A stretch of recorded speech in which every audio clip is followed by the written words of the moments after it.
no munsi dufite conference de presse yerekeye indwi yahariwe BantuBwoy imyaka 5 ibayeho.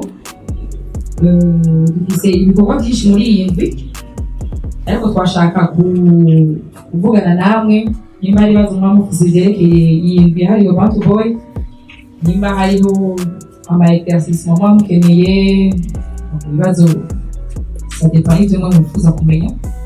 Cyo turi ngaha, karibu mwese kandi ijambo ni rya siyo. Amushikuroha niko muzibazo byanyu. Bonjour. Avant de vous batubamanya kuri gatatu aho twagize nk'uko manager abivuze ni ya BantuBwoy ukwiza imyaka 5 mu bikorwa dukora. Abashimiye ndaba kubona muri ngaha mwese mwabyitabiriye. Rero byashimishije. Sinzi ko tuje tugenda ku bibazo canke iki naho manager atavuze impamvu nyamukuru muri hano. Nta mpamvu wavuze nyamukuru bari hano iki dusa impamvu twabatumiye iki, ariko nibaza yuko nk'uko tabivuze ni anniversaire ya BantuBwoy, tumaze imyaka 5 turakora. Tukaba twishimiye kuri uru rugendo rw'imyaka 5 tumazemo. Nibaza yuko hari amahirwe menshi yakoze mugabo ntiyabandanije. Sinavuga yuko turi chance mugabo nuko dukora cyane kandi n'ubu tukiriko, hama tukaba dukeneye support yarwo ko itugikora training naho bamwe barakunda iki sasa naho mwana yarakunda uko ntakugira bose, ariko muri intumbero yacu ya BantuBwoy intumbero yo guteza umuziki w'Uburundi imbere, intumbero yo guteza abo bari muri BantuBwoy cyane n'abajya batari muri BantuBwoy benshi irabora mu Burundi baratubasapotinga nuko twebwe nuko twabona yuko Burundi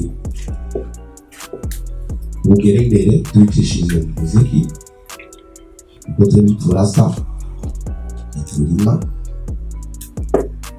ikibazo impunzi turaba journaliste mugabo dukora umuziki. Urumva imbunda yacu y'umuziki bakimo gusoma bavuga ko tutose muri Rwanda, murabona ko hari abantu bamaze kudutera benshi cyane ngaho. Jewe kuri jewe navuze yuko nzopfa Imana nkiriho, Imana yica ubuzima, nzopfa no guharanira umuziki wacu. Icyo kintu niyemeje kandi sizotebukirwa kubera ukuntu ngabo ndazi yuko namwe mubishatse mwebwe, namwe bafise power, namwe mubishatse tugira hamwe n'abajya badutera tugira hamwe twese nibo twinjira amagabo, namwe murabifise n'uruhara runini cyane. So anyway, karagashima mugabo nuko nabivuze ni byerekeye BantuBwoy maze imyaka 5 kugira amaseminaire zogira dîner de gala jeudi vendredi zogira seminaire kuri iga, twashatse no kugira concert mugabo twarayivuyemo kubera impamvu zatukundiye.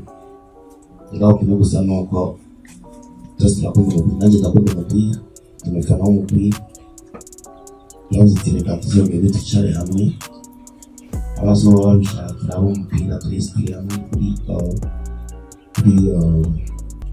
mutuweziga. So ego karibu ama ofisi kibazo murahi kazi mwese muti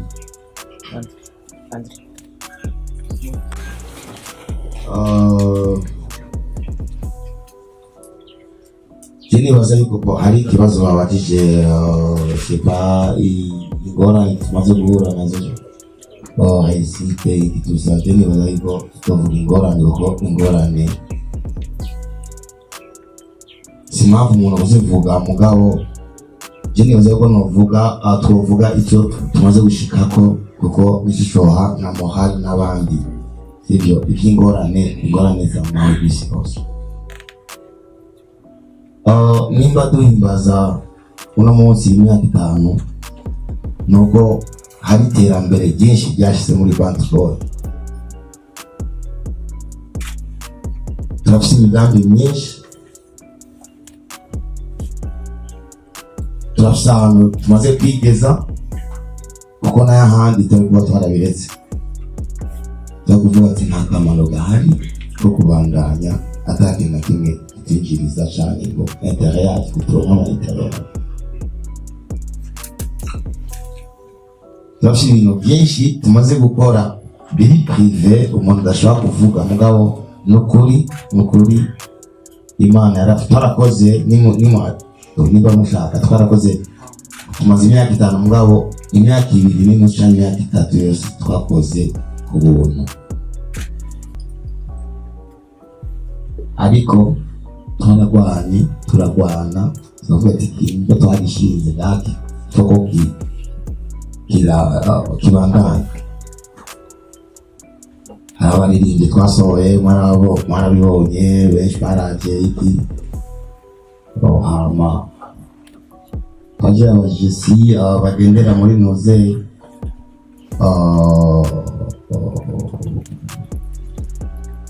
makonse twabaye cyane gitsa jansiya cyo kibazo cyo kubabaza abo sa jansiya ngo kimwe gusa nuko nako bakora neza kintu cyo gushimira Imana kuko iyo wariko wakora nayo batuvuga ati BantuBwoy hajya aye baba biye nabi nta babashije kimwe gusa nuko ufashije wemere ko wafashije ube reconnaissant. Ikintu kimbabaza ona musida bivuze ils sont pas reconnaissants. Et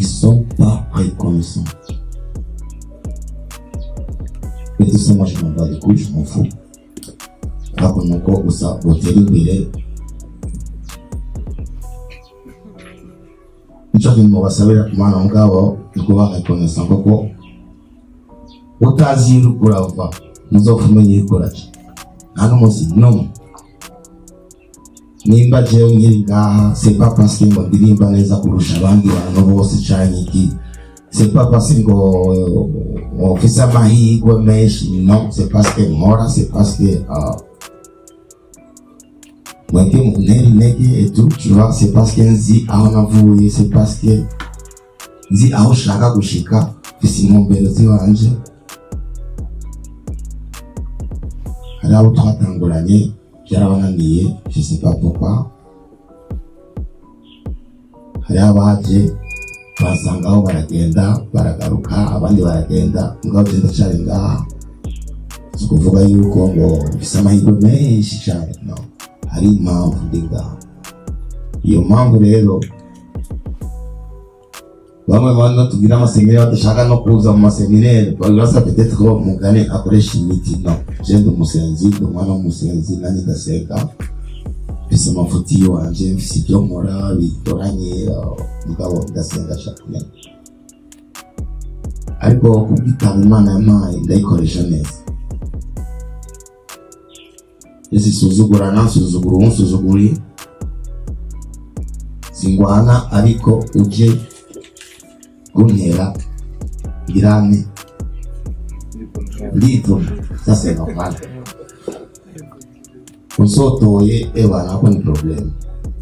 Ikintu kita talayo anje ndabise ikintu kita discipline kuri nimba kubera discipline, kubera mora, kubera strategie, kubera nzi aho shaka kugera. So babajingo kibazo ikindi kibazo babajingo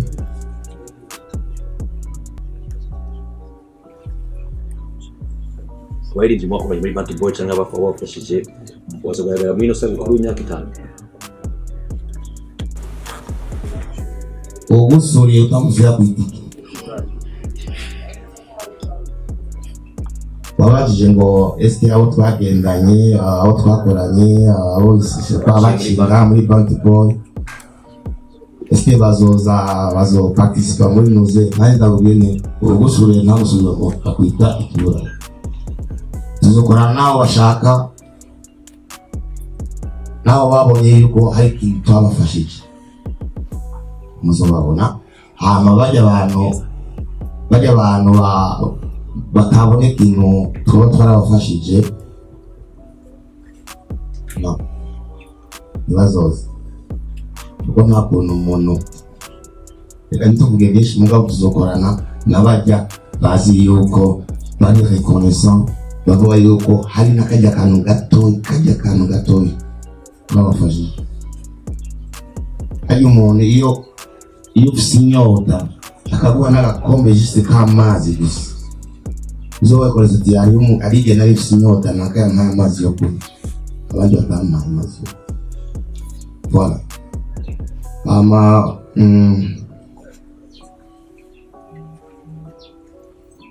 byo gukorera hanze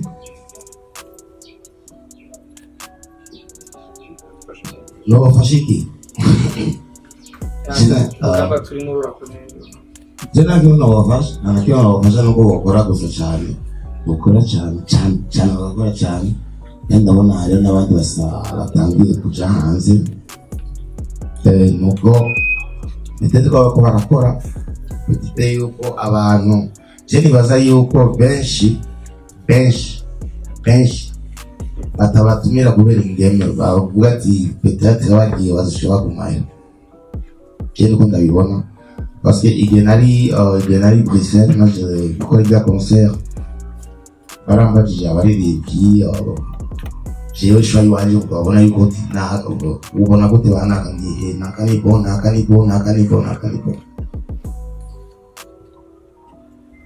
nibaza yuko igituma benshi hariya batabatuma baratinya yuko babatumyeko baza kupiga chelele kuko iyi ni discussion yaguma igaruka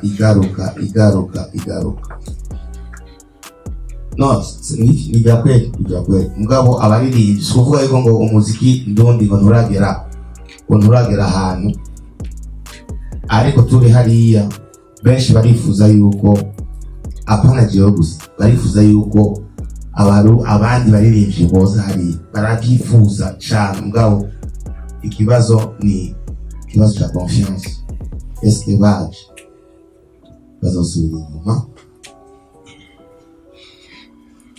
sino nukuri benshi barashaka sinzi basabye bagende sinzi banuzi bavini bande bagende hanze ariko kibazo eske ni bagenda bazogaruka icyo kibazo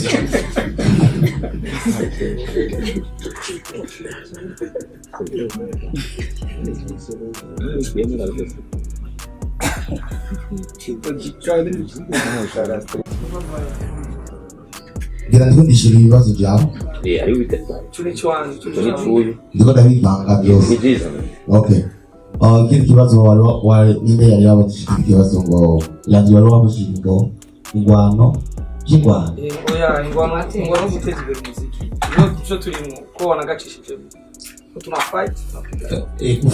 kufightinga nivyo navuze ni jewe ni wewe ni mwebwe twebwe ingwano si iwacu kanje ngira nsubire ndabivuga je aba DJ barambabarira namwe murambabarira bamwe muri bo muraduca intege cyane rwose cyane. Umuntu arafata umwanya ugeze ushobora kwinjira mu kazi k'iwawe, ariko jewe indirimbo ndashobora kuyandika n'ukwezi, nawe no kwandika n'umunsi umwe, ariko ni energy bitwara. Reka nishire mu kibanza cy'abandi, jewe tuge ndafise studio basi, reka je nishire mu kibanza cy'abandi. Umuntu arafasha umwanya w'iyo energy aranditse indirimbo, agiye kuriha amahera muri studio, usanga nawe amahera yarishe we ntiyariye. Arafasha umwanya wo kuja muri studio, umuntu aravuga ati indirimbo ifise iminota 3. Indirimbo ifise iminota 3 nuko yoba ifise umunsi wose cyangwa amezi 2 kugira iyo ndirimbo y'iminota 3 ije hamwe. Baragiye ngiyo barishyize nta promotion mu bagiriye.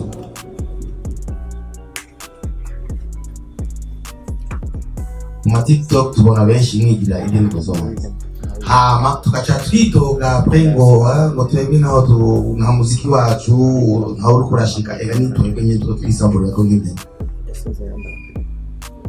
Nimba ari umurundi cyangwa bavuga iminsi yose patriotisme, ngo abantu bakavuga ati no birashoboka, kuko nimba uri fier yo gutamba indirimbo kuri TikTok cyangwa gutamba cyangwa kuvuza indirimbo yo hanze, twapate pas fier yo kuvuza indirimbo ya mwenwa n'umurundi. Nta ndirimbo yanzaniye isende yarabuza indirimbo kubwira uyivuze. Eminem yaraguhaye indirimbo kubwira uyivuze, yarakwandikiye ndafise akaririmbo tora link.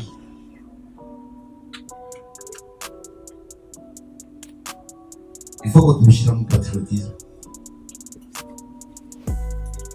imwe mu byica nitwe tubyica. Wanda ivuga iminsi yose umuntu wese uri team kanaka c'est bien. Je ndakunda Barcelona, ariko sishobora kuvuga yuko ngo Real itazi gukina, no. Ariko bihuye mfana toujours Barcelona, ariko Real tutsinze ndavuga ni ego yadutsinze. Rero natwe tugira amateam c'est bon, ariko umuntu canke umuntu atari muri team yiwawe yikunda akoze igikorwa cyiza, uposting nk'umurundi, apana nka team posting. Nimba ari indirimbo nziza wiposting, kandi amaliya babo batinjira murabibona. Murazi impamvu bariko baraza ngaca, murazi nuko mu bapromotinga, nuko mu bavuza cyane. Urazi impamvu tutaja gukora amakonsere muri Tanzania au hafi muri Tanzania, c'est parce que atuvuza, kuko ntushobora kuja gukora igiteramo batakuzi. Nimba tuja muri Kongo nuko batuvuza mu tubare bakamenya, bakabona muri televiziyo iki. Ariko nimba bajya baza kuvuza ngaha nuko babavuza, kuko ntibashobora kuza gukora amakonsere ngaha batabavuza, ntibibaho.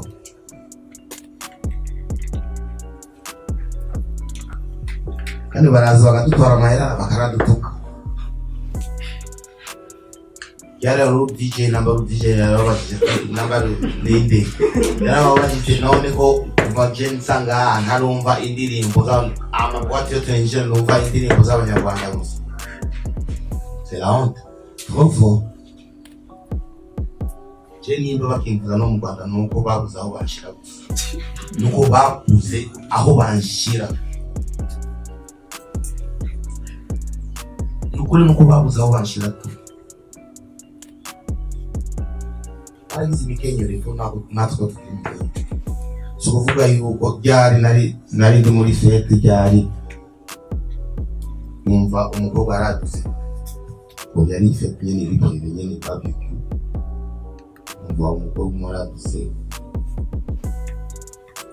ngo dushiremo ngo yavuze kuri muze kuri bluetooth ngo je ni ndondi nazonzi isa ari umurundi kazi aririmba muri korali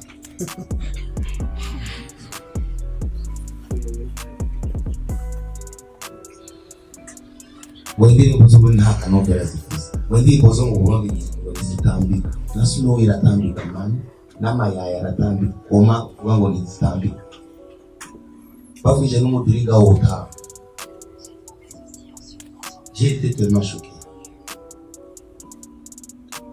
kugeza aho nshira indirimbo ya Dramati avuga ngo ni y'Abanyarwanda t'imagine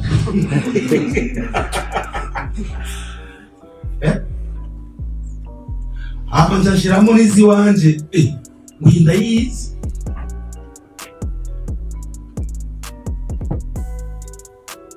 nokwenda babwira imwebwe murabifise mu ruhara runini cyane abo dukorana n'umwuga wa benzaje baragerageza vraiment baragerageza cyane gose cyane gose gukora jena promotion nyine nimashaka muyinyi mugabo aba bantu bakora sibite jeunesse class niye power imurabe ko kanaka ngo cyakana akoze neza mwe power naho buri team naka mugabo indirimbo nziza naho nyine urayumva iposte Tanzania murinde ngo kubera ngo kanaka cyangwa ari abantu benshi c'est dommage ariko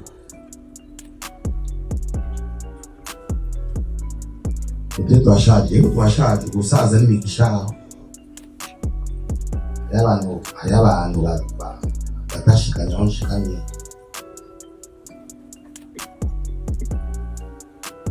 twashaje nimufashe rero abo bajene bakoze twebwe twashaje bajya abajene ko mutabafasha no nimushiremo ingufu rero muba promoting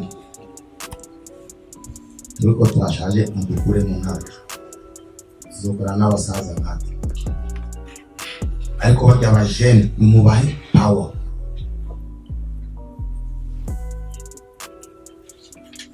ariko ikibazo babajije ngo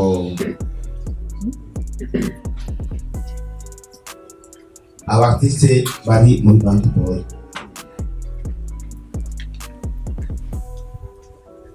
twebwe nk'uko twavuze ni BantuBwoy sifizo gusa ndetse n'uguriye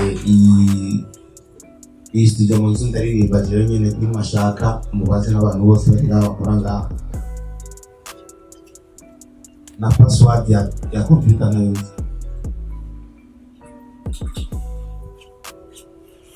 intumbero twuguriye BantuBwoy nuko ibintu twaciyemo mu kurekodinga ingorane abaririmbyi baronka bashatse yuko bisanzura bageze ngaho nimwashaka twebwe ntitumeze nk'abandi amasuku usanga kenshi atwara 60% cyangwa 70%. Rero tubwire ko dutwara umuririmbyi dutwara na 30% nishobora kubyega kubera umuririmbyi yiteza imbere kandi no muri 30% twe twaronse tugategura n'amaklipu 60% n'amafaranga aca mu mufuko wiwe ni mu ntumbero yo kuvuga ati umuntu ibyo ariko arakora arongera akaruhuka muri BantuBwoy babajije ngo turi kumwe n'abandi Elispo arashahari hariyo Sheryl Rock hariho Msamaria hariyo Jolis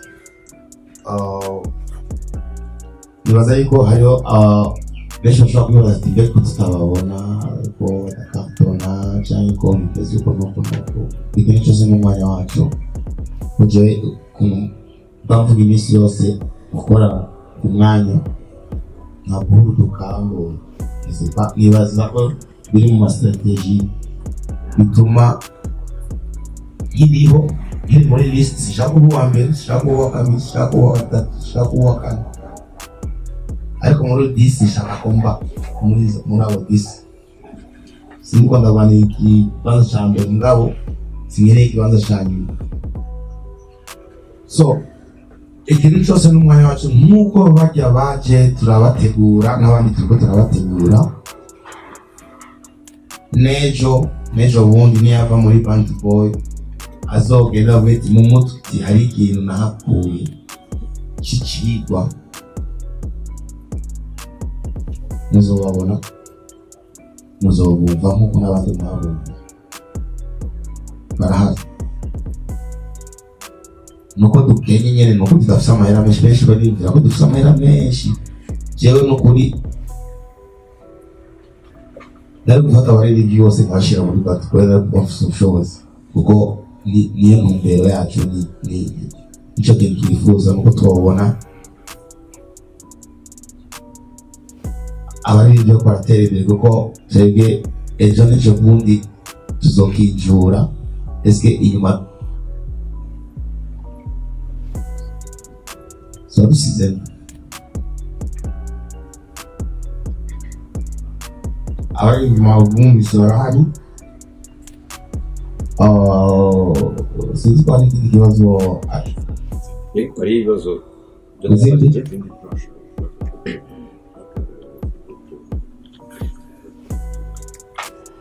izindi branche za BantuBwoy. Shakungura televiziyo na radio. Intumbero y'intumbero nyene yo gufasha gupromotinga umuziki w'Uburundi. 100% umuziki w'Uburundi. Yo girane nabajya abana batabapromotinga babandi babanza kubasaba 10,000 je sais pas quoi. None bazoremeraho chance yo kuvuza. TV na radio niyo ntumbero niyo turiko turajubana. Imigambi turiko turategura.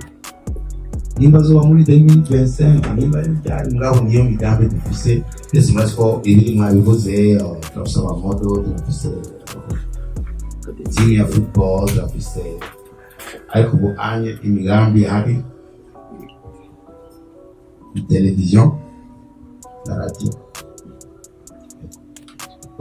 Nibaza ko ibibazo byose nabyishuye. Hari ishyirahamwe DDB rigeze gushyira na BantuBwoy kugira ngo umwe mu baririmbyi mwari kumwe muri myaka 5 yiye. Eri muri association nawe uri muri association kwanza gira urabizi byose. Ikombaza kumenyesha makuru n'umunsi. Muri association yarize canke kontra ivuye muri acerwa kwiga. Mwana ubwira nuko nabivuze suvuga ko yavuye muri BantuBwoy Chedazi dushaka kumva uriko rampieje ndakubwira yuko twashe tubabwira ati muhagarike kontra yo kubandanya kwiga. No niyo bashatse kwiga sitwebi muri association twaramusabiye baramwemerera bose yo kwiga sivyo. Ariko umwana yagiye ku ishuri bashatse kuvuga kiriko yagiye ku ishuri twarabajije n'umwigisha kumva maze nk'ukwezi ataja ku ishuri. N'ubu ntiyashaka gusubira ku ishuri ijya kontra iracahari, kandi jewe noshima yuko byonezera akora umuziki aja ku ishuri, kuko niyo yari intumbero yacu. Ariko kubera ngo yavuye muri BantuBwoy ngo twaje tugenda no kontra iracahari.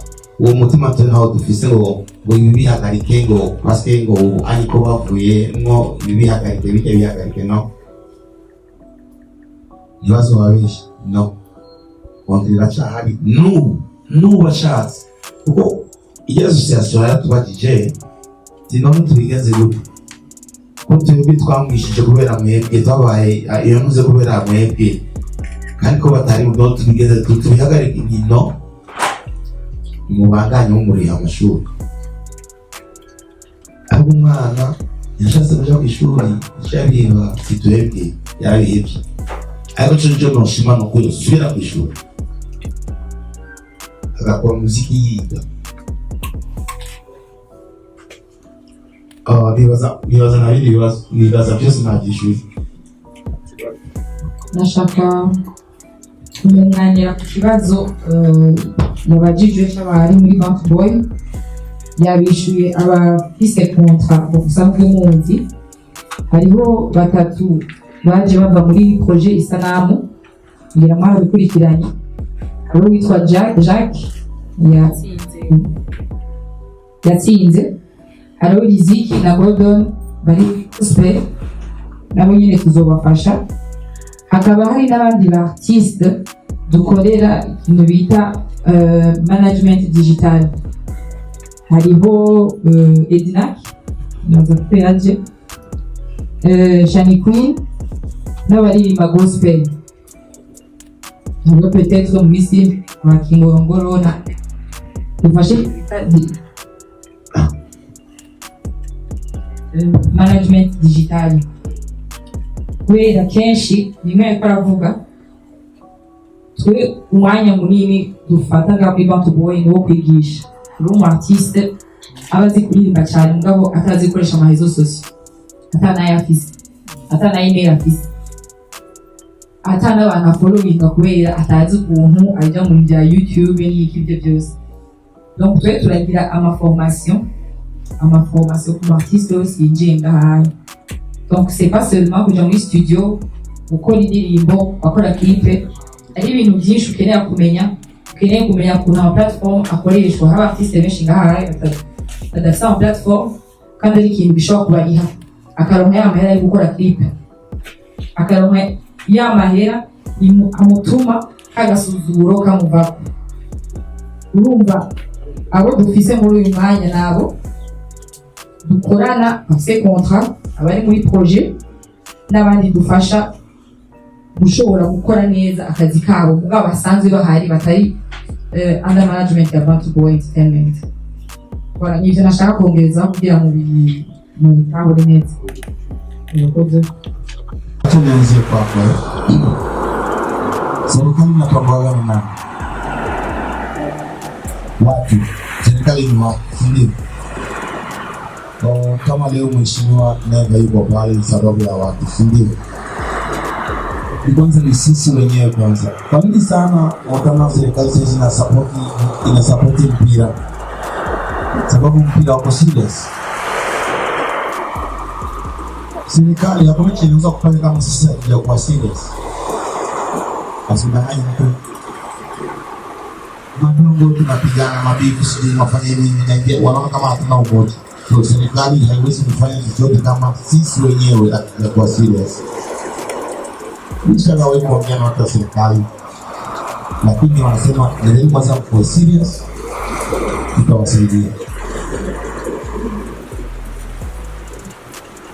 Yetu sisi kama BantuBwoy kuna mambo serikali inatusaidia sababu wanatuko serious.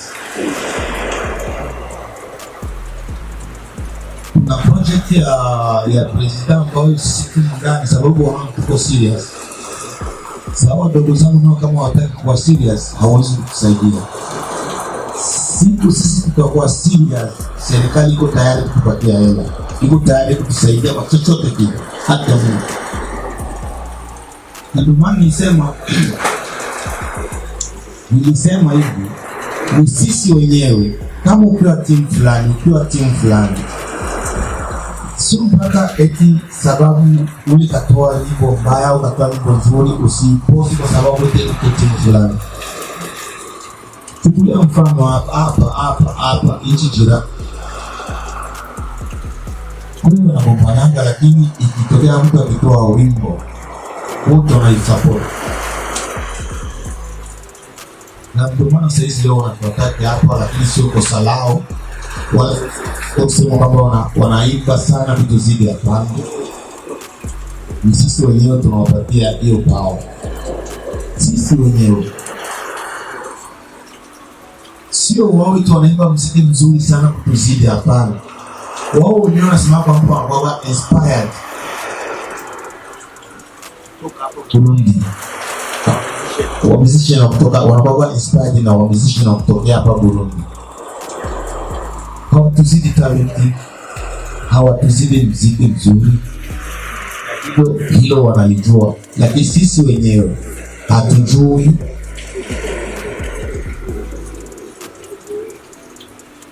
Kujiuza, hatujui kujipa thamani. Lakini ukionaga Fizo anaenda kwa mtu huyu, jamani, nganga kabisa. Ujipe heshima, watu watakuheshimu. Kama ujiheshimu, hakuna mtu atakuheshimu. Asidanganye. Tanzania watu wanaangalia gani hapo hapo. Yule jamaa sasa nguo sio mzigo wa Burundi, unapiga tu hapa ukipiga mbali ni Rwanda. Kwa nini ndio piga show? Marekani.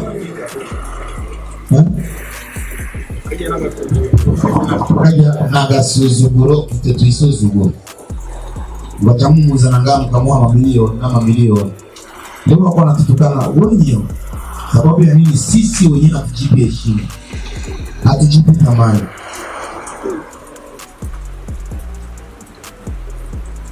Watu wanatoka za hapo nchi karibu jirani wanakuja hapa, wanakuja wanapiga, wanachukua ile wanapeleka kesho kule, wanasema nini? Wanaongea mambo orofu, wanatutukana. Na nyinyi mko na TV online, kwa nini hivi vipindi na nyinyi msivifanye?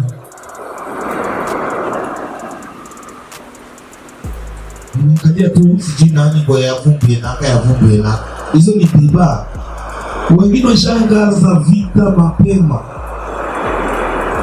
Siku nataka inavumbi mkao mwingine sijui matendo yangu ni mzuri sana kuliko matendo ya Fizo. Inakuhusu nini matendo yangu ni mbaya kama ni mzuri? Ulikosa content za msemo.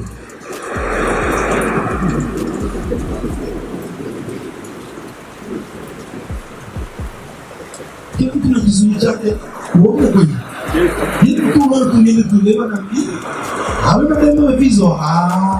Kwanza wakamba na msidi kisusu. Kisusu ndio kinakuhusu. Kwa sababu mtu kusema na muziki. Niko na televisheni live. Kwa nini hivi vipindi?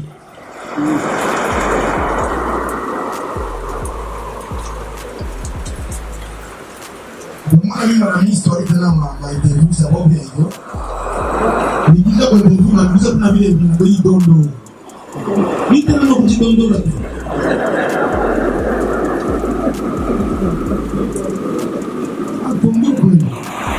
Bosi umevalia hicho kitu umevalia. Wallahi umevalia ngapi ya namba yako? Hii ndio ni kwetu sisi wote. Sisi wote. Na handi bazogitira kandi bazokubwa gutera iminsi yose. Tukahagaze ku maneno kuko umuziki turawuzi. Situhije na sukuraza. Zikira hizo muziki mwiza. Kandi icyo ndabaza ni umuntu ukosheje. Nimo mutuke. Nubwo uri tusekera. Yawa gukora ukuru. Ariko umushimira kuko n'ahandi. Dore ko nari ngitera mu kanwa cy'ukuri mu ko hano yavuze. Kubera ngo bazauka mpaji wa mzee. Unamsala ngapi? Bachi. Unamsala ngapi? Unamsala. Mtoto mkubwa. Nipo kemia kwa mstari abandi hanzira nyina kwa mstari wewe mugenzi wanje wewe gusangira kayeri wewe tutende ko tuvugana hasi nimba hanze wewe kwa mstari wote ajende ndatuko tuchaye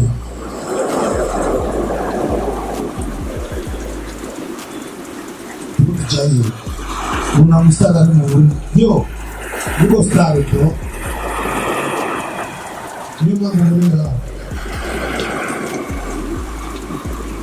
Niba kuvuga ngo ugenda gukora ibiteramo hanze bisaba kuvuga star kuvuga ngo nta mustar ari mu Burundi ubu kurashinga ingene abandi batora emera kijya wowe ikizi na minja n'ibyo kintu emera kijya kintu wishimire kijya kintu nako cyoba bitomba bucishimye nuko kwandika ngo nta mustar ari mu Burundi bro yarambabaje Unjabona yuko nanjye ngira ipotezi. Ukasambira ngo fizo no star. Hamwe n'icyo kuri page ngo nta musare ni mu Burundi. Bro.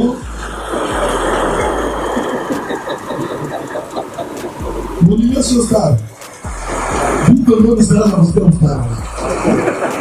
Star, cyangwa definition star. Ina show.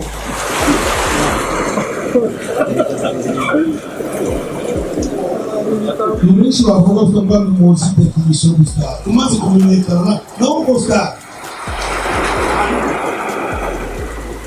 Ari star ibatandukanye tuze prema nawo star. Nubwo cyo kamustar mu Burundi uri kwica musaba kuki. Uri kurachinge abandi.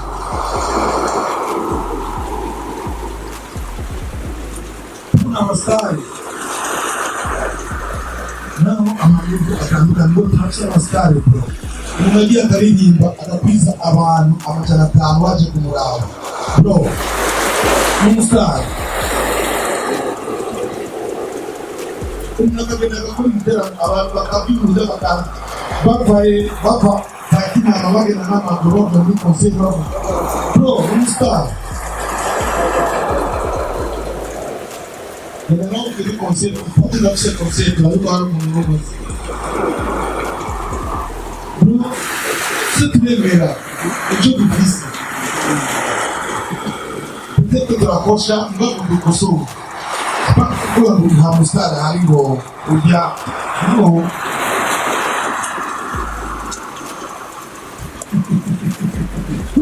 Pode não me colocar gravar com ele. Eu não gostar, bro. Il y a une autre de ces habitudes. Japon, Istituição pequena, a música, como a tecnologia na início, não se encontra no campo. Se confunda aí como hari ikintu y'abaturishije peut-être tumuze na zikora live abitandukanye biriya ko abatera ibyuma byinshi ariko natwe tunakora live music turabona abasore bazakora live sans ikurikika sans zira twese ngaho nta son uvuga ngo muri Tanzania baradusungira studio cyangwa mu Rwanda baradusungira studio cyangwa muri Congo ziriya porogaramu bakoresha utana tubikoresha haca haza ubuhinga bwo kuririmba no kwandika sinzi ko wanawe kuri icyo kibazo nta kintu dushobora kongeza ko nta ubu rero ko wagize impano ukaronka iyo studio nziza ufite amasomo yose uba ukoresha ubwenge bwawe n'umutwe wawe kumviriza ikintu cyiza cyo kuri abantu kugira ngo bumvirize umuziki wawe wowe wavuze ngo abadije barazi ko bakorerwa ko bakora amafoto barabizi bye babikora babishaka barabizi so nta byo kwicara ngo n'abadije ngo babwire ukuntu babikora babizi reka babandanye ko nyine niyo nzira bafashe mbona kugira ngo babwire kuko barabizi ibyo bakora barabizi abana barabizi c'est pour moi je sais honte ubundi umunyamahanga avuye hariya aragenda ashaka kugukuza uburundi ashaka kumva indirimbo z'abarundi araje muri Rwanda agiye aturi none gaturi muri Congo le first avec un Congolais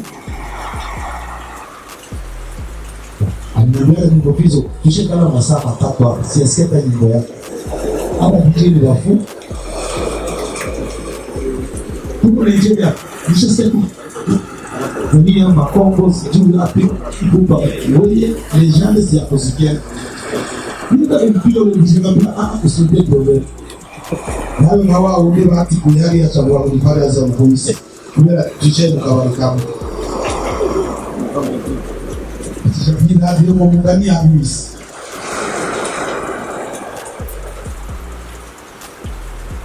ababiji babikora babizi bituma uje kuba abastar mu star ubaho n'ubundi bw'umukiza kuko nanjye iyo nashaka kuba umustar gusa sinari kuba mfasha n'abandi sinari kuba kubwira abandi ngo bazi dukorana muri studio umustar nta kibazo twaje umustar nta kibazo ngaho n'abandi bubafyo n'iguto imakosa ntaho turiko turaja namwe murabifisemo uruhare runiniya cyane kuko bafise jewe baba bafise ibintu niba mutabizi rero byiza ariko nabwo bishaka kuko bishaka ahara nawe uri umundani umunyamahanga ariko akabivuga nawe urimo nukuri pe niyapa mkicha litu batu bene baeneo Ebi nationali hapo ndio ukinaanza isinze bavuga ari ikintu bavuga ubundi bavuga ubusi inyuko ni ubundi cyane twese Anche con la cosa mateka proprio abarundi baravuga abarundi baratwiririmba kuko dushobora kuba fier y'icyo kintu iyo wumviye yajya kurepresenta uburundi ari mwibara abarundi baratwiririmba nawe birabugora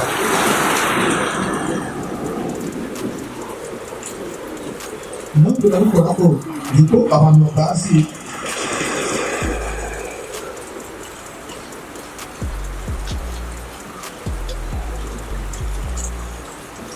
murabifisemo uruhara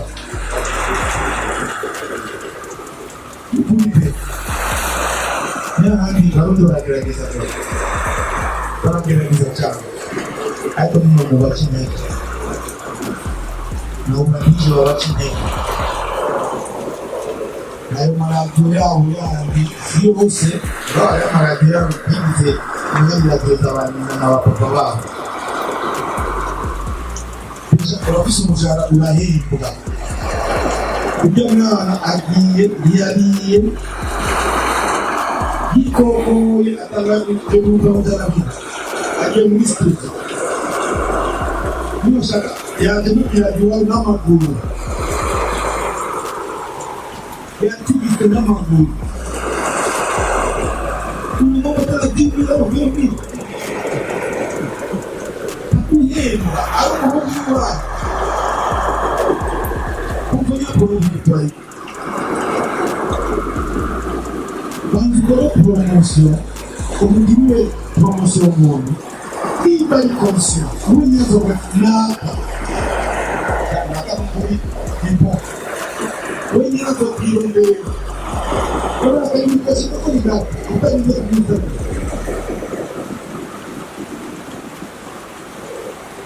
Sabra ko ni ko tuge ni. Nung do makakita ko sa ko.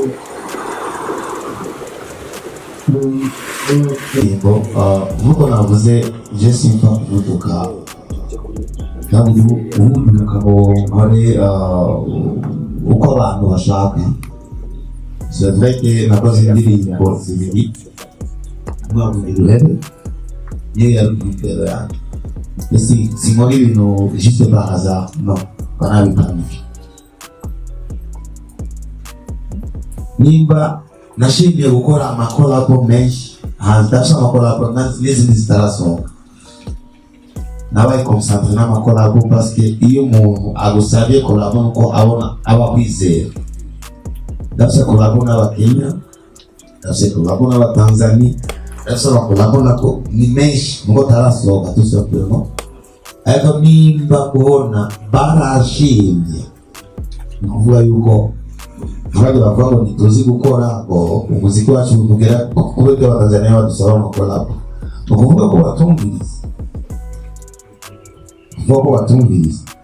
So umugabo kimwe gusa nuko ubu mwaka navuze ni zosohora indirimbo zidarenga 4. maze gusohora ziri, hariyo ndabizi, hariyo na Gagari zigiye gusohoka vuba n'amavideo yayo. Hama 2023 tutapambana, tutapigana kweli. Hama ikibazo wavuze ngo cyo kuvuga yuko ngo bijyanye gutumira abantu cyangwa iki, oya nitubyanse kuko barimo nabo nyine abatuma batwinspira, barimo kumviriza imiziki yo hanze nabyo nyine birakenewe muri industry. Jesi navuze ngo bareke kuza, simagaze ngo mvuge ngo none babazibire cyangwa ikintu, no.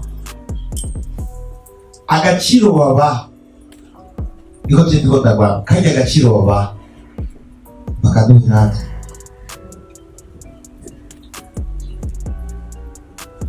Nabije pole ariko aritombera ngo aliza zamuranda tena kiwaze wewe ulichokido donc unafanya hypocrisie mbele ya macho. Jambo David yuko arujaje. Washofu ni nagenda muri noze yabazo shakanyirukane ngo je mu gishukuru. Nakuno kwitogera abantu. Hama wowe nyine ukasubira ukazana abantu bari kuritogera. Sunaka mukora danganya abati. Ni wowe uvuga guserukira abati DJ.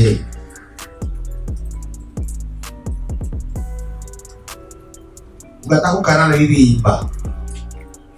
N'indirimbo yiwe ntuyishiremo. Ese yakonga tebuka gasibugana. Yiwe arayibagira kwishiramo. Parce nabira kaciro. Uko nadanganya ukubiri gukurabisha abantu ngo bla bla bla bla bla bla. Ama ya même pas de jour kacho. Vuga ati bana kabaze nga waruko nabitoke. Ni kudanganya watu, ni hypocrisie. Twache hypocrisie ukurabisha abantu. Yari kuba akarore ku bantu nkuko afise what na ritango ririmi kuko dushobora kuza gukubura hanze ani muhindi nzu iwawe yacafuye n'ibishoboka ubaza gukubura iwawe. Nitubiko turasaba ngo 100%, no, basi 50% basi. Ariko umva Nigeria 80%, Tanzania 80%. Nitubiko turasaba ngo bareke kuvuza abandi, no.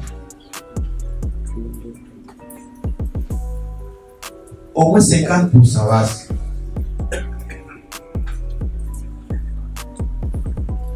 Jeno kuri haja son excellence yotangi tegeko rwara kwa kundi bora badukira masa kuno musi muso namuntu n'umasohoka yotangi tegeko tumukabare kose inumbi unaweza kufanya bien 50% ndio sawa. Na uwezekano wewe ni ukamate agronomo ndio kumweka nani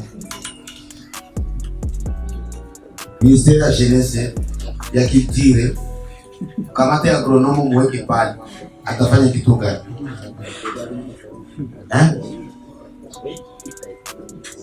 Hajui sana hazo muziki umushiraja umusha umuziki zote yashako na wallahi agronomo na mweka ministère ya kitire ukimuuliza mtoto wangu wewe na wewe ukimuuliza sasa pia hamjui huyo nawe nini. Sasa unaamka pale kufanya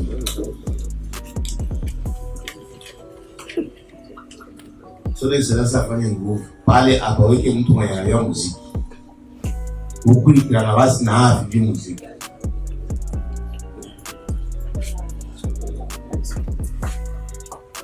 Wanafanya baba wanazikula za pili franga zetu wanazitamia pia Travis anazikula pia.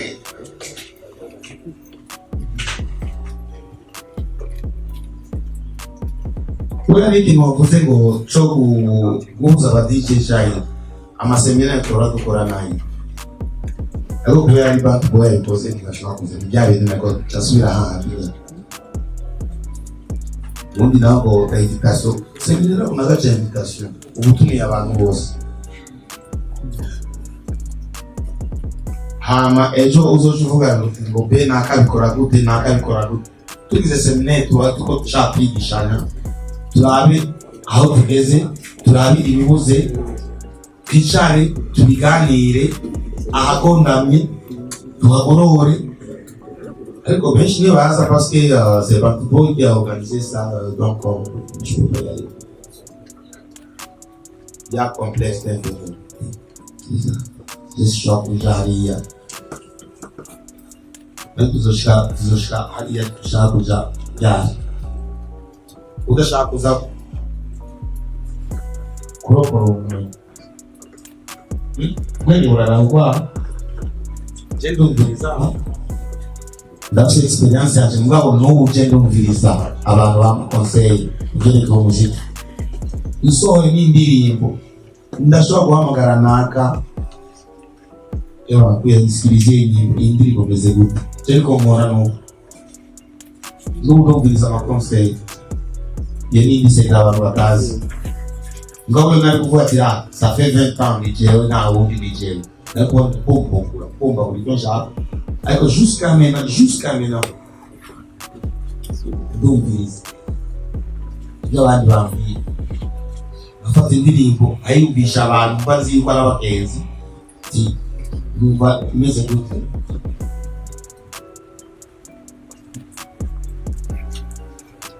kivundo hari ikibazo cyawe twabajije ngo cha 5 ans ko tugeze iyi anniversaire izorwa muri 5 ans. Iyi kibazo cyiza 5 ans hajya n'umugore zirambara nawe 5 ans ni Sio mwende. Umva 5 ans. 5 ans ni kameme. Uri kintu uhagaze puma 5 ans. Ndio mwana wa 5 ans. Abangana gute. Makosa cyane. Absolute. Abavuga.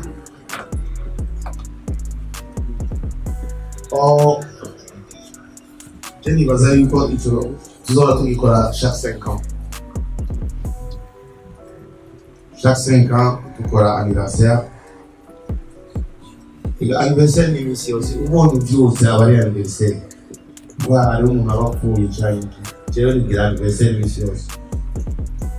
Bon man ndishose mangabyuka abari anniversaire.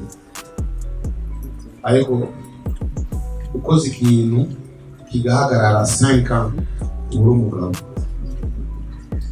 ni ingene dusega muri ingene yisha abantu babo ariko ugahagarara ukabona ikintu cyawe urahagaze 5 ans uragikora c'est pas vrai. Il va savoir toujours il a 5 ans il a presque 5 ans il a regardé 5 ans Goroshi. Yego nitwa Pasi.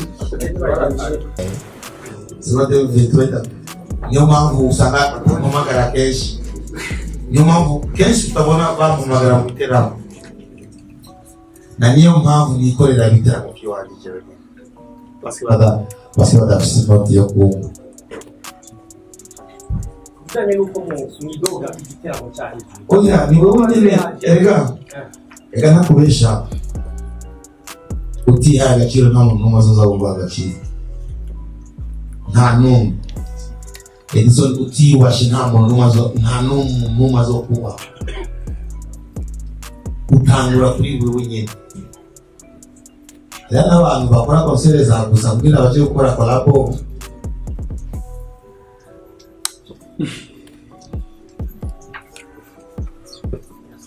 uratumva ibyo bintu twe turaririmba kwa gusa ngo tukire collabo ari abantu bakwemera hariya deja umaze kwisuzuguza imbere yabo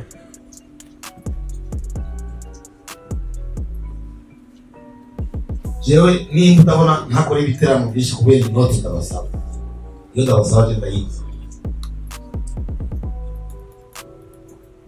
tuma ndagikorera niyo mpamvu kenshi usanga tuyikorera amanuze ya amafestival mfuma ndagikorera mfuma ndonga abantu babiri ngabo ujya mu maze kuvuga ngo yampaye miliyoni 5 yampaye miliyoni 2 ko baravugana entre eux obe ujya nuze wamuhaye angahe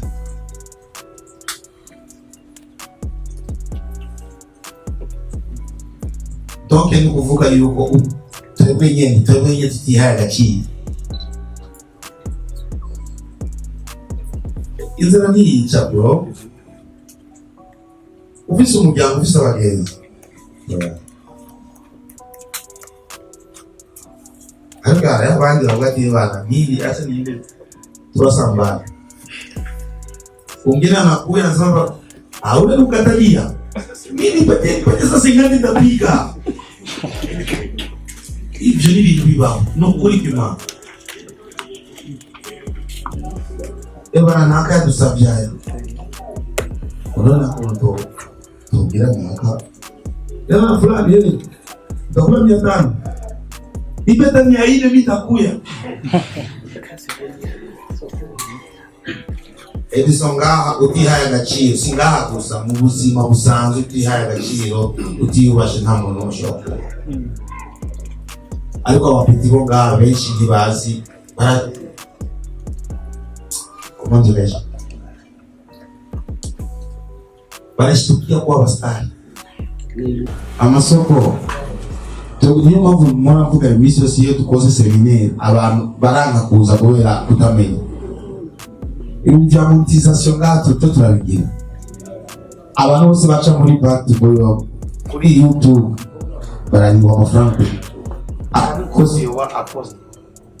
akantu kose waposije barareba niko akundi bakugara ko kutamenya iyo umuntu agize seminaire akabatumira ntimuze kugira ngo barahure ubwenge turabariha hariho n'abatari muri BantuBwoy tubafasha kubikora kandi nibo benshi ariko hari ibihugu usanga bizwi ko ibyo bihugu biri monetize niyo bishitse uri kugira iyo process ya monetization bisaba kubanza guhindura muri mu Burundi ukavuga kuri muri ico kindi gihugu bisanzwe kikorana na YouTube harimo Jeko ndio kalize mu Burundi kwa monetization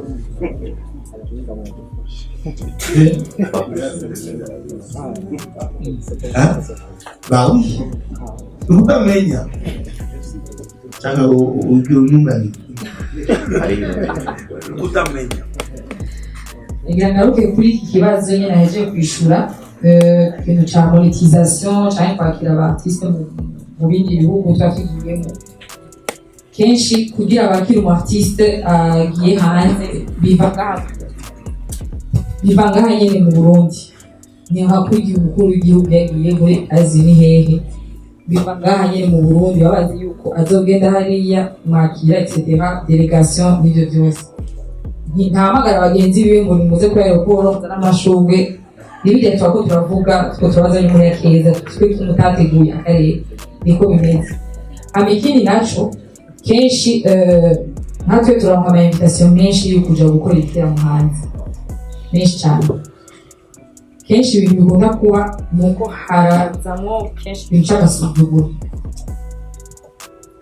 we biramugora vrema kwihangana jewe ndagerageza diplomasi wewe biramunanira kwihangana kenshi arabaza bakamubwira ati ni okazi ko batamukurikirana ufite abana babo bagira ati hari umu artiste yitwa Chabuza no mu Burundi bamwe ati ari witwa Fizo mu Burundi akomeye iki niki bagashaka kumutumira bagateka tumira mu Fizo twumve ngibiye informé baze ko amaze kuja muri Etats-Unis baze ko amaze kuja muri Canada iki motivation bagira kugira aze kuririmba muri ico gihugu cabo reka dufate Etats-Unis bamubwira bati ni occasion uronse gufata indege occasion yo gufata indege uje muri Etats-Unis igihugu ca mbere ku isi giteye imbere y'iziki akaba yaragiye muri Etats-Unis bataranafata n'indege abantu amaze kuja plus de 3 fois amaze kuja plus de 3 fois muri Canada bakamubwira ati ushatse tuzokondana collabo na Chris Brown avuze Chris Brown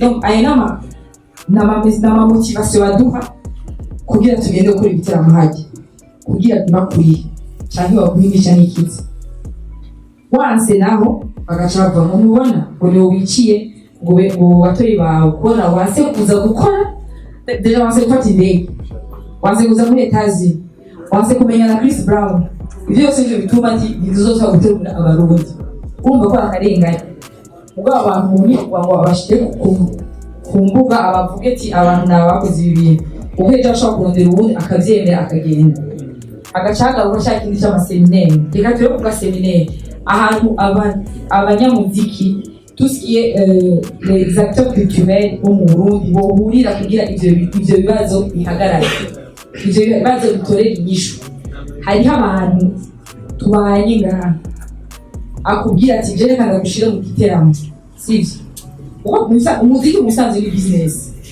mugo murabwira ati hariho abantu bakora kurondera hariya ubabwira amafaranga no jutegeza kuma 50% iyo percent yayo mahera baguha 50% kugira gushira mu giteramo utabigize uko turagufuta ubona afishe yasohotse kuri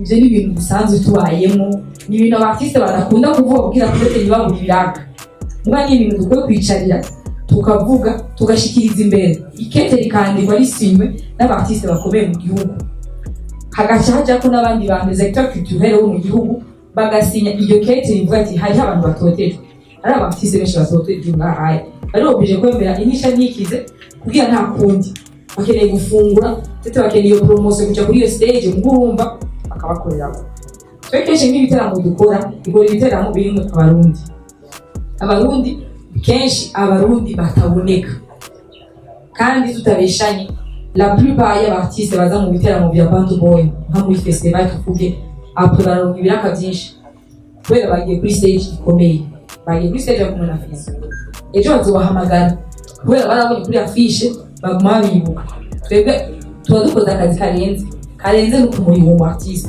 savye yuko nimba je namuhaye 100,000 akamubwira jana ko 100,000 déplacement kuno menda gushize kuri stage wewe kora ejo duhamagagwa aronse amahera aruta ayo bo ariko konesa azongera ati mwaradufashije uku niko industry imeze mwe muri aba journaliste mukora ama TV en ligne ama radio niki ivyo biganiro mukwiye kuza murakora mugahamagara abartiste bakavuga ibibazo bafise abandi niko bakora abandi baricara bakavuga ati nta Burundi n'umwe yinjira mu gihugu cyacu bagenda bagafuta indirimbo mu studio twe baraza ngaho bayitubwira twebwe iwacu turafuta turinjira muri BantuBwoy ukaraba twarumvise yuko nakaje muri studio yaje gukora iki futa éliminer supprimer c'est comme ça que ça fonctionne mugara twebwe tutisemvye n'ivyo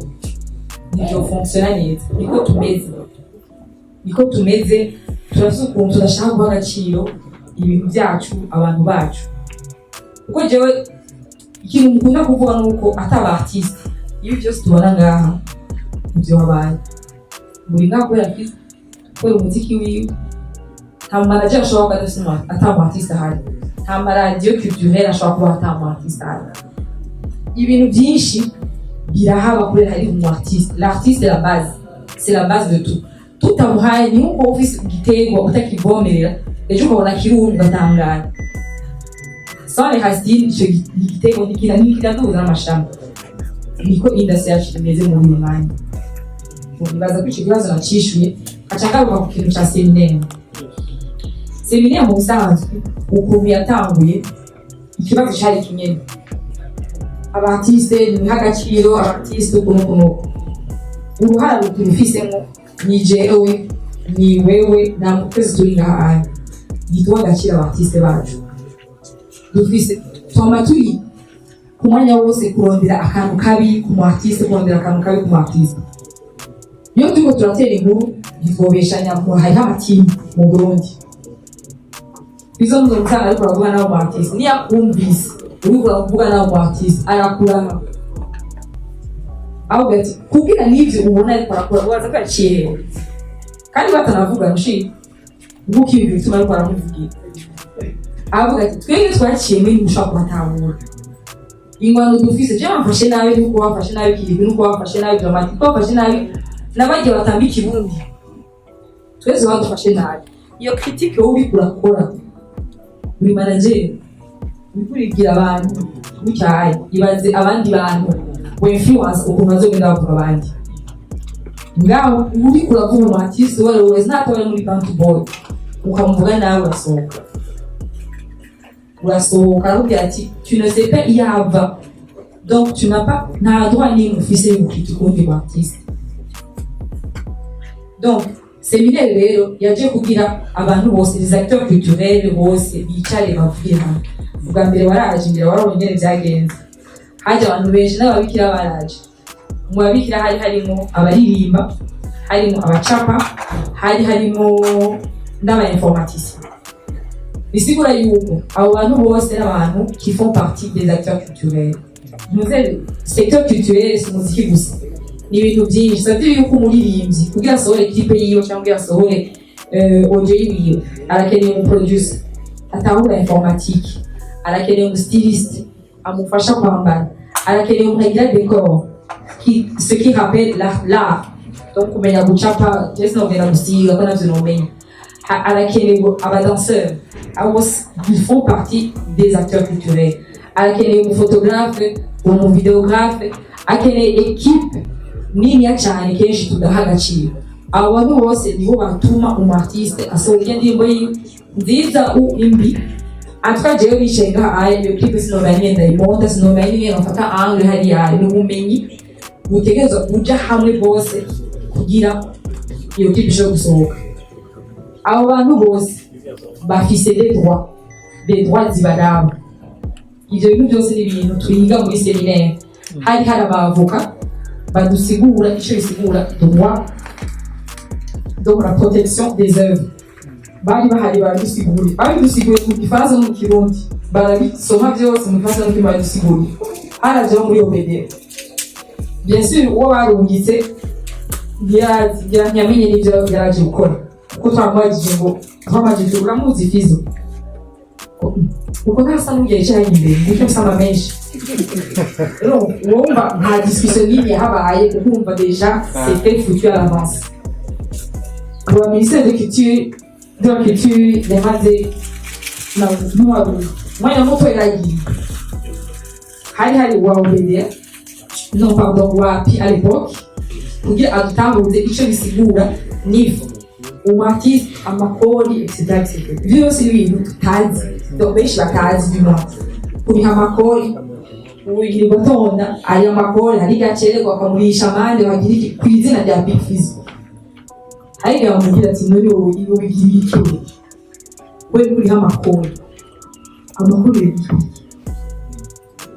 nta n'umwe ngaha deja nta nakote nta na kategori yanyu mfise nga muri kuza kuriha amakori avuga ati je ndaco nshaka gushaka ejo bazompamagara muri presidence peut-être nzofise icyo mbwiraho ejo peut-être niba nshobora gusaba twebwe abartiste ntibaturisha amakori kubera twebwe amafaranga twinjiza ntadupermeta gukora iyo systeme y'amakori nzofise icyo ndayivugiraho ivyo byose ni ibintu twicara tukavugira hamwe nitwa tukora seminaire uko deja wari mu seminaire byose biri ku mafrais y'iwacu icyayi gufungura bita ufite abantu barifata minenegwe mugabo iyo uri kurigisha umuntu n'umwana wawe ariko akora amadevoir ushaka kumukoresha amadevoir avuye ku ishuri ategeza gufungura iyo turiko turavuga bijya bintu byose n'ibintu bitumenya umuntu wa on a fait 2-3 jours ni ibintu byatumenya umuntu kandi barabibonye kiyo cyo gufungura so kuvuga ngo umuntu yerekane ngo afite amafaranga agize no ni kubera urakeneye isukari mu mutwe bw'ubwenge cyangwa ufungure midi ushobora gushikana discuter nakazi tuba turiko ko ibiva hajya jewe nimbanje ataki na kimwenzi nzova umenye ikintu bita obeda icarico uzomenya yuko jewe ndi artiste hari hamadwa ifise hari nzi yuko mfise mbanzi yuko mimi ndirimbo yacu ko mu bisanzwe indirimbo yose tuvije mu radio urayiko muri bihugu urayiko umuntu nahise ugusaba ibyawe byarakuri c'est pas le contraire babizi ko amategeko yayanze amategeko kubera jije kunsaba interview nkavugira ku radio yawe cyangwa kuri televiziyo en ligne urabishira kuri YouTube yiwawe uzobiha wewe mais tu vas jamais me chercher kugira ume un minimum y'amahera wabisha bashobora kugenda akazi alors que gukoresha visibilité y'undi muntu tu m'as jamais payé donc n'icyo kibazo hari uwabagira ati ufise relation n'abajournaliste n'abajournaliste nka bose en ligne benshi twarabakatiye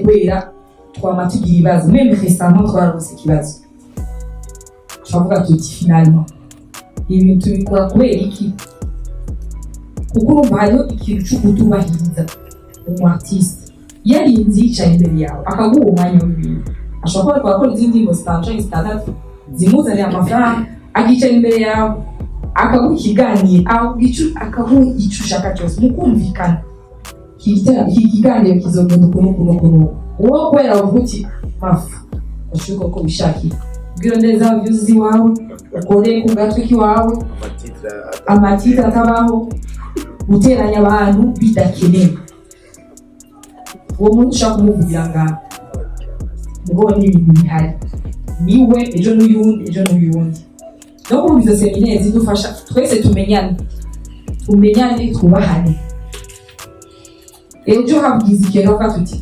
ibiciro tubihakane ntari uzo kwemera moins de ukuntu satubira abikoze ryari yaravyanditse kiya ni ikintu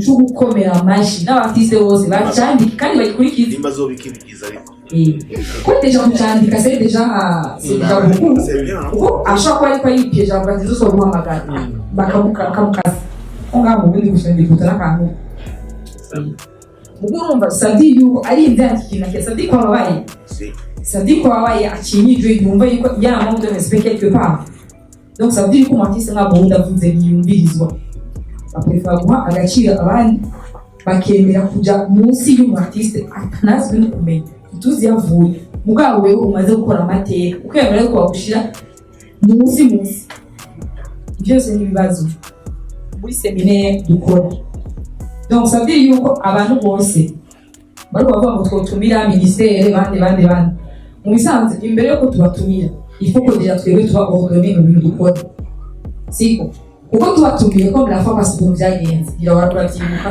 urege yarahari arashavura aravuga ibintu urumva haraba kantu kakaguma me hari umuntu ministère hari umuntu wa PR hari abantu kameme qui représente le pays bavuga ati ndabira byabindi tibi twaduhamagara donc tant que twebwe nyine tutihaye ordre respecter akazi ubwiyemo kuko bijya n'akazi ufata umwanya wawe wose umunsi wawe wose ukicara n'akazi tant que twebwe nyine umujournaliste umumanager umuartiste umudanseur twese tutazi le respect ya twebwe entre nous kumenya guhana ijambo kumenya niba ufite agashavu baza utijeho mezuku ikintu ndagikoreye gute mais tutanguye nduriki javuga ati abantu finalement ubu turabyiboneye donc tant que tu travailles en ordre akamaro gutumira abandi bantu kuko ils ne doivent pas assister à ce genre de désordre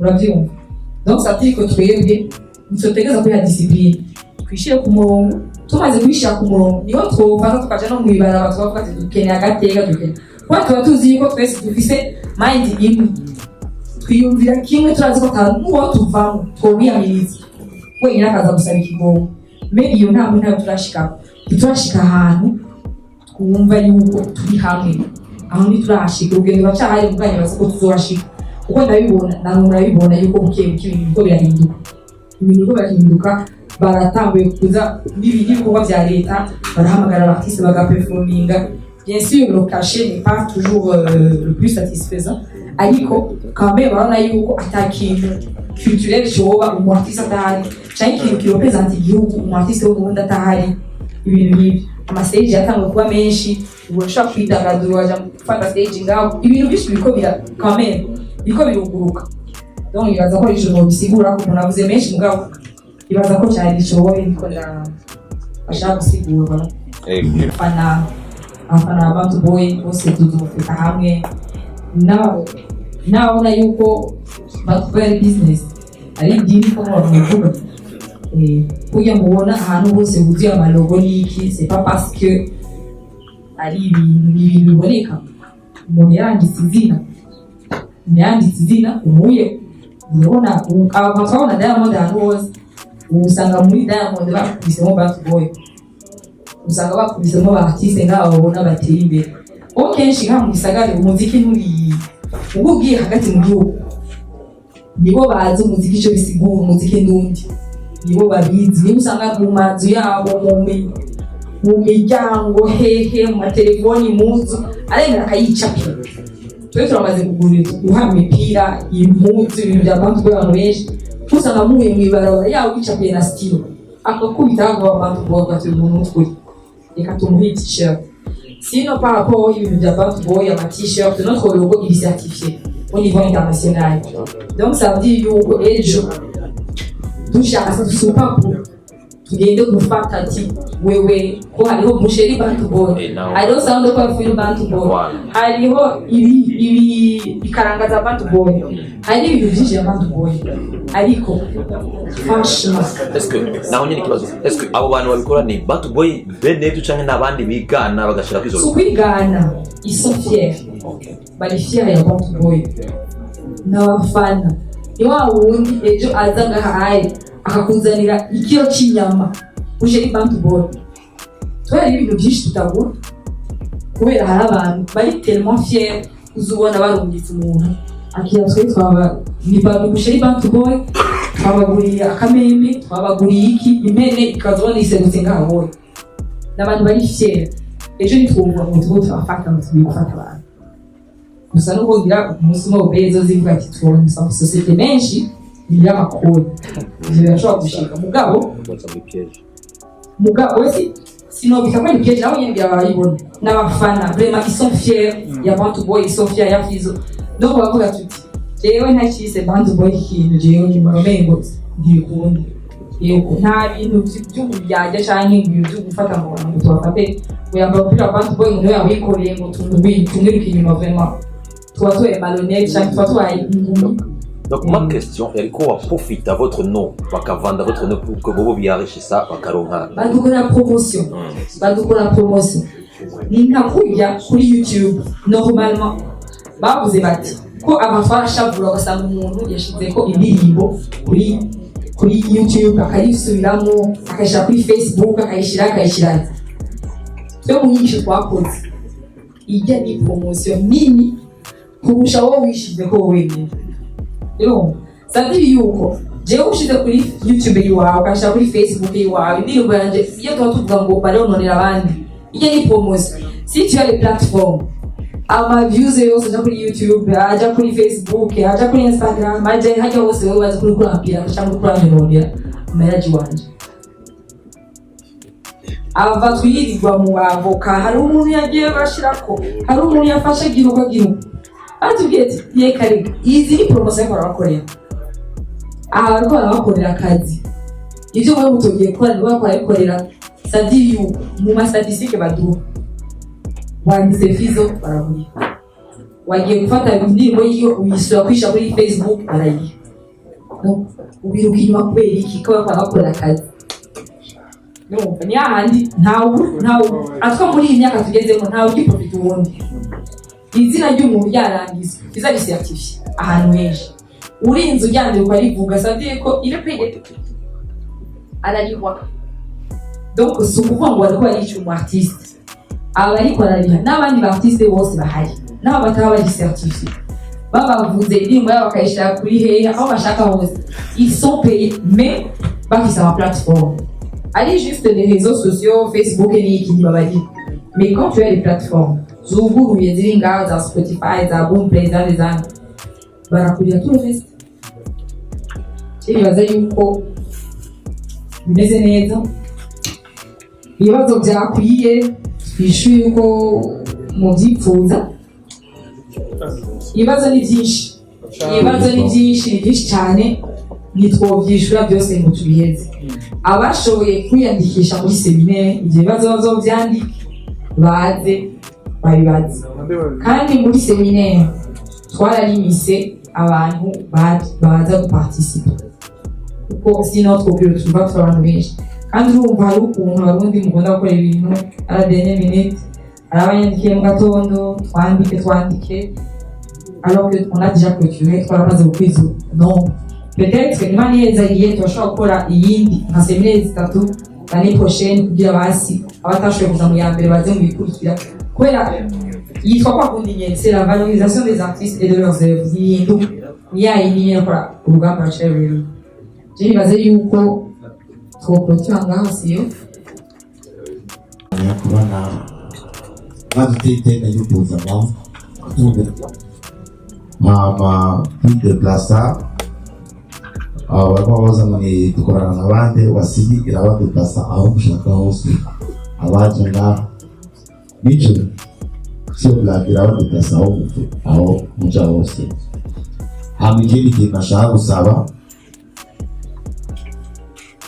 s'il vous plaît hari umu artiste haba hari umu artiste n'ubuzima bwiwe buri prive icyo kintu mukimenye jewe mbonye ndiko ndasohoba hanze bivuge byandike nta kibazo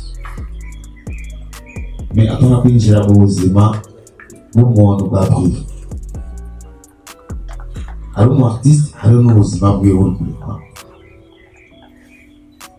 hari ababikora amapaji menshi turayazi habeho kubahana s'il vous plaît jewe kugira ngere aho ndi benshi ndazi yuko bari bukiri ku ishuri benshi mwariko muri benshi mwabaye bafa habeho kubahana je nta muntu n'umwe ndatuka hari wa mutima wo kubaha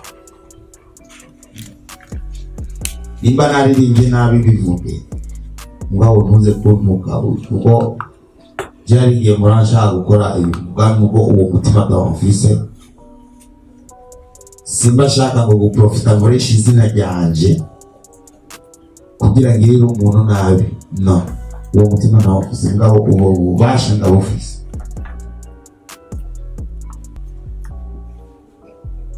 kindi nacyo ndabasaba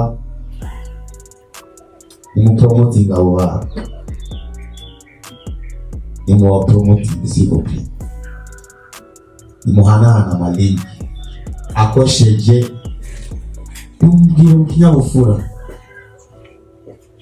nakasohoye c'est pas parce que ngo je ndabisubiye ibya timu tubireke ba timu iwawe nta kibazo mugabo dushire patriotisme imbere nta muntu azoza kutwigisha gukunda iby'iwacu twebwe tutabyikundira